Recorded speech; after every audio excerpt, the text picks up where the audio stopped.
Bir do'stim bor eslatadi bolalikni. Assalomu alaykum aziz do'stlarim, yaxshimisizlar? Sog'liqlaring yaxshimi? Nima deb o'ylaysizlar? Mana bu joylar qayerga qarashli deb o'ylaysizlar mana? Qaysi davlatga qarashli deb o'ylaysizlar mana shu joylarda mana? Ruhiy xotirjamlikka erishish uchun mana. Nima deb o'ylaysizlar?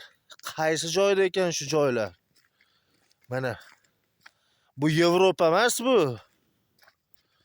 Bu Markaziy Osiyoda bitta davlatning ichida xolos bu joylar. Bu Tojikiston, Qirg'iziston emas bu.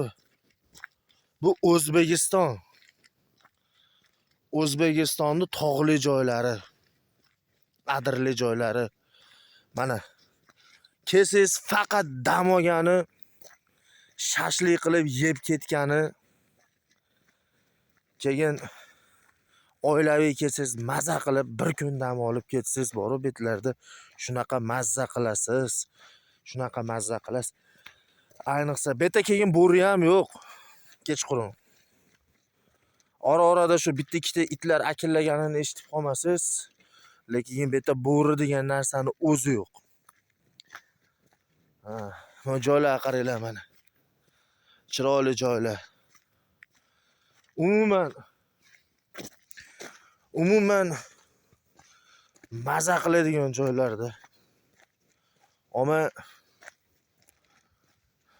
bunaqa joylar kamdan kam uchraydi.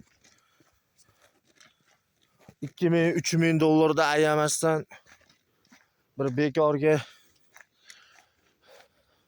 hali nima deydi? Bo'qda shikalat qilib ko'rsatgan joylarga pul sarflagani boramiz-u, ishlatgani, dam olgani boramiz-u. Lekin o'zimizni mana bu ona zaminda shunaqangi bir maskanlarda mana bu kurortning zona emas bu. Bu bironi yeri ham emas bu. Bu davlatga qarashli joylar. Lekin bemalol kirib, mana shashlik qilib, ovqatlar qilib, turli tuman narsalar qilib, oilaviy kelib 1-2 kun damingiz olib ketsangiz, undan go'zal, undan yaxshi narsa yo'q.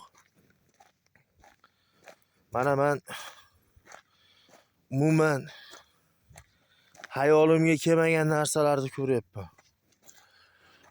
Biz haligi Yevropani hali bir jozibali oynalardan qilingan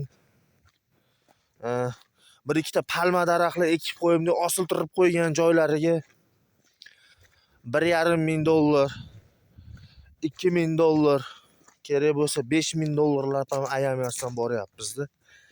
Lekin mana bu O'zbekistonimizdagi bunaqa joylarda mana toza havo mana. Toza havoli joylarga 200 ming, 300 ming pulni qizg'anamiz. Mana qaranglar. Avtobusda kelsalaring 5000 so'm ekan. 5000 so'mga kelasizlar. 5000 so'mga qaytasizlar. Bir kishi boshiga. Uni joylarga qaranglar mana. Hech kim sizga kelib turib, "Sen bu yerda nima qilyapsan?" demaydi. Mana bir ikkita shu ishlab chiqarish joylari bor ekan, shag'al ishlab chiqarar ekan. Shuna joylari bor ekan. Kelib turib o'choq yoqib, bitta shashliklar qilib, o'tlarda ovqatlar qilib, yeb mazza qilib ketadigan joy. Umuman mazza qilasiz. Men shuna mazza joylarda yuryapman-da mana. Vaholanki pul sarflamaysiz-da bu yerda. Shu yerda 2 kilo kartoshka, 1 kilo piyoz, 1 kilo so'zi, 4 ta noningiz bo'lsa, yarim kilo go'shingiz bilan yetib o'zingizga ortadi. Oilaviy bo'lsa ham bitta sho'rvani tashab qo'ysangiz mazza qilaverasiz. Birov kelib tursan, bunaqasan demaydi. Militsiya yo'q. Faqat shu chiroyli kelib damingizni olib ketadigan joylar. hali oilaviy maskan.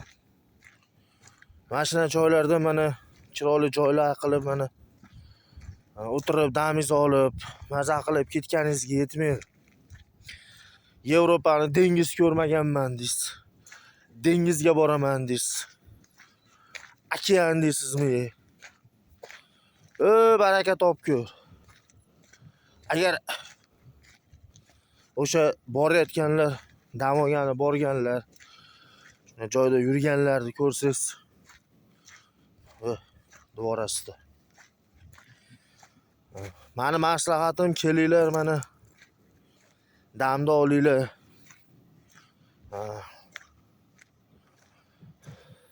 Maza qilib yuringlar. Adirlarga chiqing mana, kamalanglar hali, varraylar uchirtiring bolalaringizga. Arzon. Ikkita bolangiz bilan kelsangiz, bitta ayolingiz bilan kelsangiz 10 ming so'm yo'l kerak ekan. 10 ming so'm qaytishingiz, 10 ming so'm ketishingiz. 20 ming so'm. Bolalaringiz bepul. Kirish joylari ham bepul. Ozgina shu yeb ichmoqqa narsa olsangiz, 1-2 kun maytlarda dam olsangiz, baqir-chaqir, qiy-chuv yo'q. Tinchgina. Mashinani o'rnatga olib qo'ying, meni parkovkaga qo'yib qo'ying demaydi. Domda yashaydiganlar, mahallada yashaydiganlarga qiy-chuv, baqir-chaqir yo'q. Shunaqa. Ayniqsa shopir akalarimizga radar yo'q. Radar yo'q bu yerda. Keyin mana joylar. Piyoda yurib chiqib kelaverasizlar. Hali sen oqsan, sen ko'ksan demaydi.